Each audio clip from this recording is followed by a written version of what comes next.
General Kwan? Yes. Yes. Well, if you've searched the south side, search the north. There is an agent somewhere near this base, and I want him found. Now. Oh, General Kwan, I've already told you, it's only Marina. She's no spy, I promise you, she's my friend. Yes, of course. How old are you, little boy? 33. Are you English? Yes, I'm afraid so. And what are you doing here? Well, the same reason Marina and I go everywhere, really, to ask people to press the big red button on the randomizer. We really didn't mean to land in your base. Unfortunately, our Eagle crashed somewhere out in the jungle, but luckily we were both able to eject just in time. And I suppose you arrived in that canister my men found. The escape canister, yes. Yes, there was just enough room inside mine for me and the randomizer.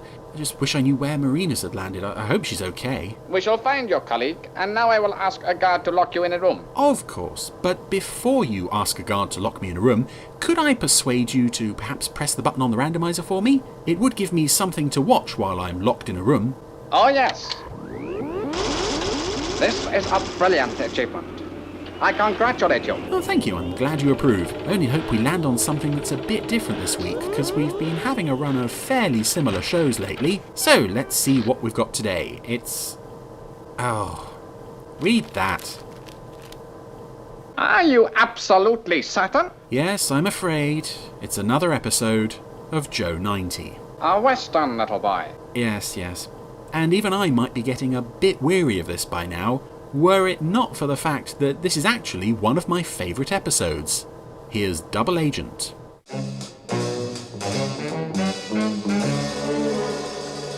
Well, if you didn't already know that it was Joe's 50th this year, he's certainly making his presence known on the randomizer, isn't he? And again, this is not planned.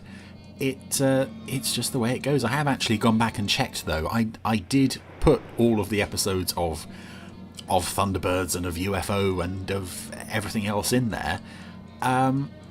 This is purely, genuinely random.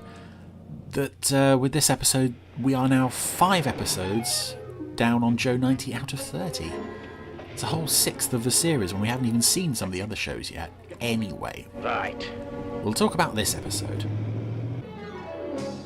This episode is perhaps the most realistic that the whole spy organisation side of this show got, and that's demonstrated quite well in this opening. I think it's extremely dark, where we have this Win agent being trailed by these 2 baddies, and this lovely shot here, which can't have been easy to do, of the 2 cars drawing level with each other, not just on the models stage, but on the puppet stage. We have a puppet in each car, looking... Oh, I'm just... Sorry, I was distracted for a moment there. I was looking for a hole on the roof where for the strings, and there isn't one. So again, these are under control puppets, and I didn't know that. I assumed that under control puppets were only made for the main characters and regular characters, like, you know, the angels in the cockpit of their fighters. But this Win agent and the baddies both seemed to be stringless puppets, unless I've got that wrong. No, there's definitely a ceiling on those cars for no strings to come through. It's interesting. A14, come in, please.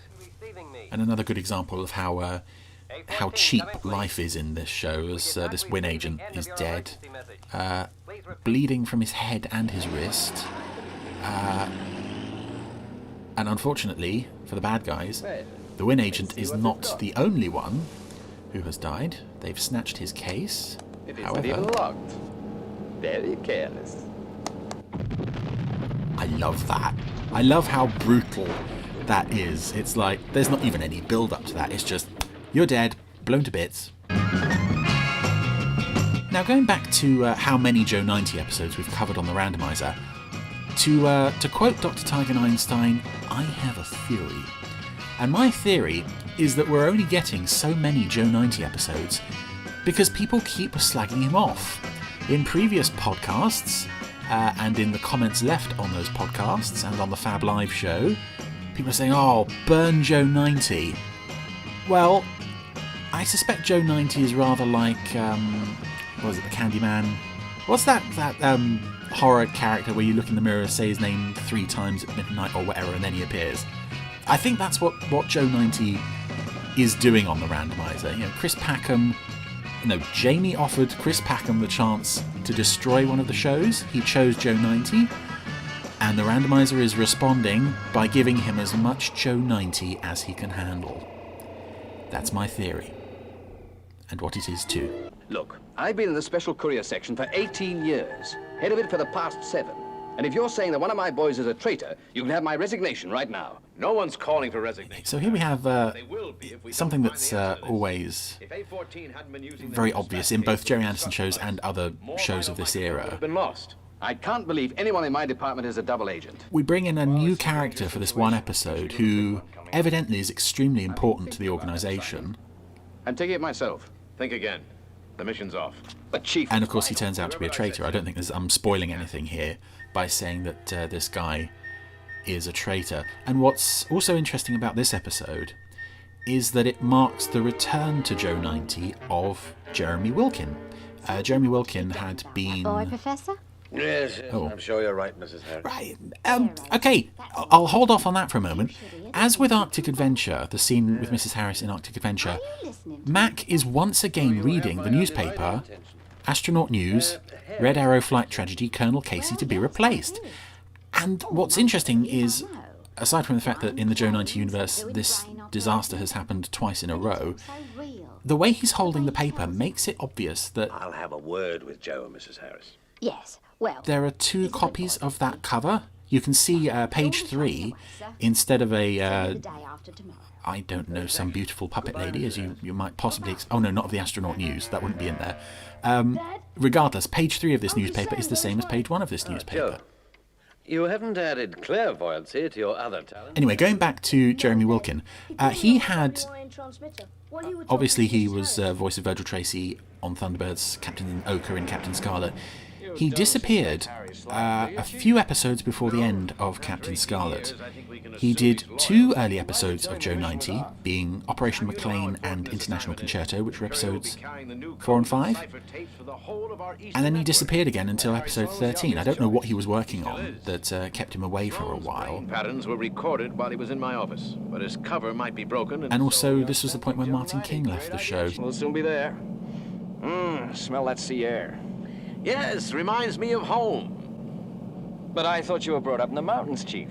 That's right, in the Sierra Nevadas. Sea air. You get it? Oh, yes, Chief. Very sharp. Again, I've said it before, I love Shane Weston. I think in the hands of a lesser actor than David Healy, this could have become extremely annoying, the bad sense of humour, and I just have a feeling he was that way in real life, even though I never met the man. I just get the impression this was probably right up his alley. He probably thought these were very entertaining jokes in their own right anyway. Now, Joe, listen carefully. This is the new type dispatch case adapted by the lab boys. It contains a trigger mechanism and enough plastic explosive to blow this whole place to pieces. Speaking of enough explosive to blow the whole place to pieces, Joe seems extremely happy. He's wearing a smiling face at the thought of explosives. But I'm looking at this shot. Why is there a sofa in the lab? I know they need it for scenes like this, but why is it positioned in such a way that people are able to watch Joe as he's having his brain patterns put in? It's quite odd. Good luck, Joe. Bon voyage. And there is London Airport, as seen in Thunderbirds. No sign of the fire flash, but it's unmistakably Thunderbirds stock footage. And what makes it stand out all the more is it doesn't fit with the rest of the airport that we saw just there. But he was supposed to take a flight direct to Tehran. Well, that's what I thought. I assumed he had instructions to go by another route in case he was being followed. What instructions? You were at the briefing. Who mentioned Paris? Now, let's not panic. There's probably a simple explanation.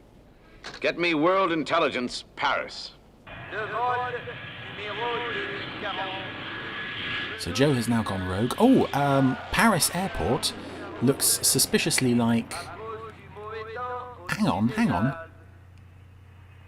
Okay, Paris Airport seems to be comprised entirely of shots from previous episodes. The plane that you just heard take off there with Joe aboard, and Symphony Angel sat behind him, in fact, that's from Splashdown.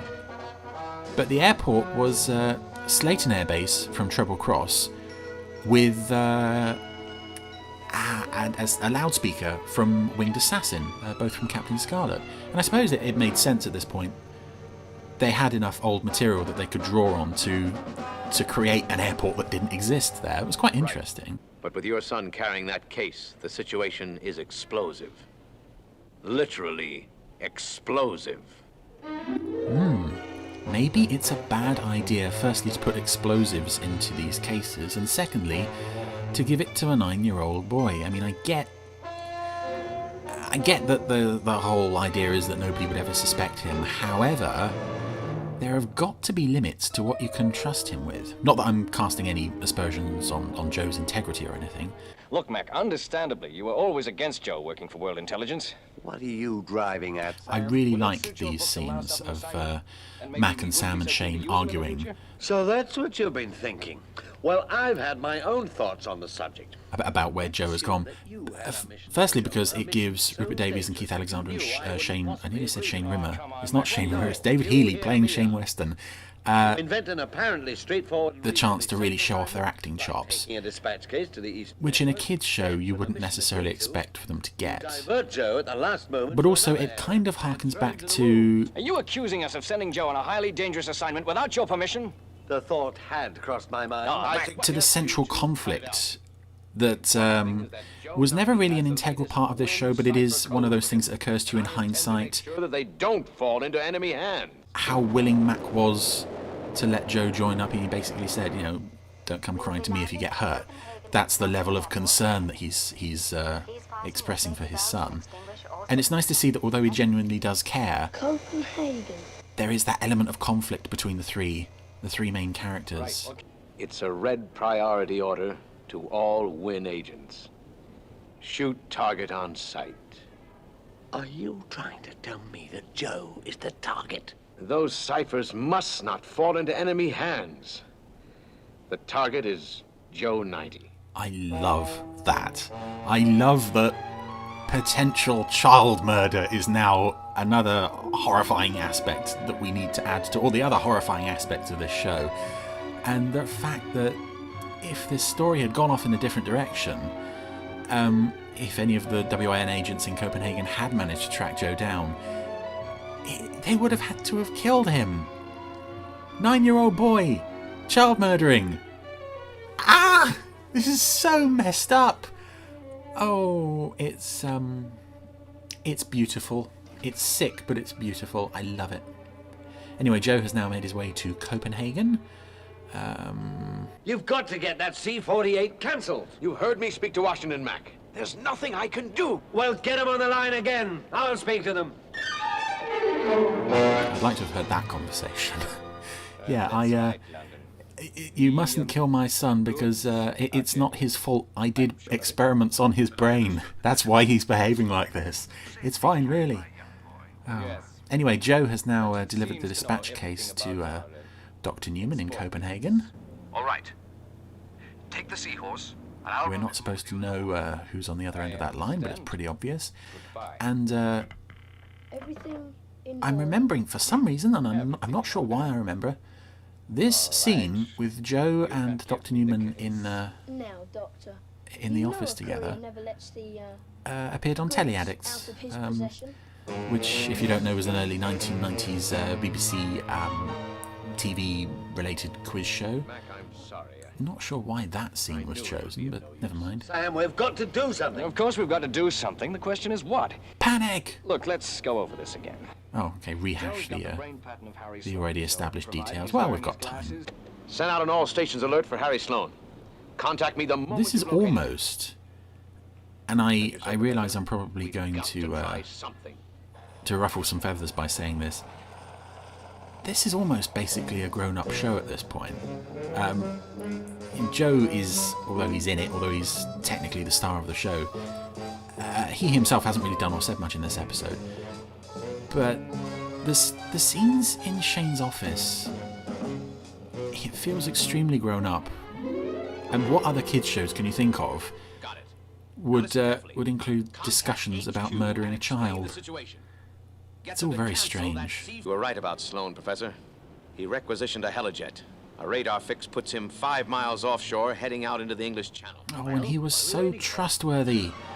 We've known him for so many minutes of this episode. How could he have betrayed us? Yeah, it never works when you try to pull that trick. I think we'll take a few shortcuts. Yeah, this is cool. This is very cool. I do. I'm not a huge fan of the jet air car, but I do like seeing it flying about the place, especially going over the sea here after the seahorse that's being flown by the Captain Brown puppet. Even though it appears they've taken a detour through the desert. I'm sure that's meant to be the beach or something, but it looks like a desert from a later episode. However, Shane Weston is You, all right back there, Chief? Yeah, I guess I'm fine. I like the way that Shane Weston gets airsick in the same way that David Healy characters in Captain Scarlet would say that they were all right when they were in fact Mysterons. It was delivered in exactly the same tone of voice that. Yeah, I love seeing the jet air car skimming across the surface of the water, just lightly touching the waves. There's also really nice... I really like this helijet model, the Seahorse. I'm not sure what it is about it, but it's... it might be the fact that it has an angry face. That certainly makes it rather endearing. And here's there was a shot just then of Mac and Sam in the jet air car, and they weren't saying anything to each other. It was just holding on a very slow zoom of Mac's face, and Sam was looking at him, and you can see through the expressions on the puppets' faces, and knowing how strong the performances of those characters are. Oh, Joe's just been smacked in the face and lost his glasses. But it almost doesn't need any dialogue. We know these characters so well. And now Joe is being shot at. He has not got his glasses on, so he's gonna have a go. He's gonna shoot back anyway. I'm not sure if this show could get any darker with the good guys being told they have to murder the child, and now the baddies are trying to murder the child, and said child has just had the gun shot out of his hand. I hope they're not going to show blood or anything. Oh, the Joe puppet looks very defeated. Nevertheless, the bad guys have now got to the cipher case, making their escape. And I love that shot of the helijet pulling away from underneath. It looks so good. And the cockpit is a really nice set as well. I just love this vehicle. I wish I could have a toy of it. Please make a toy of it, somebody.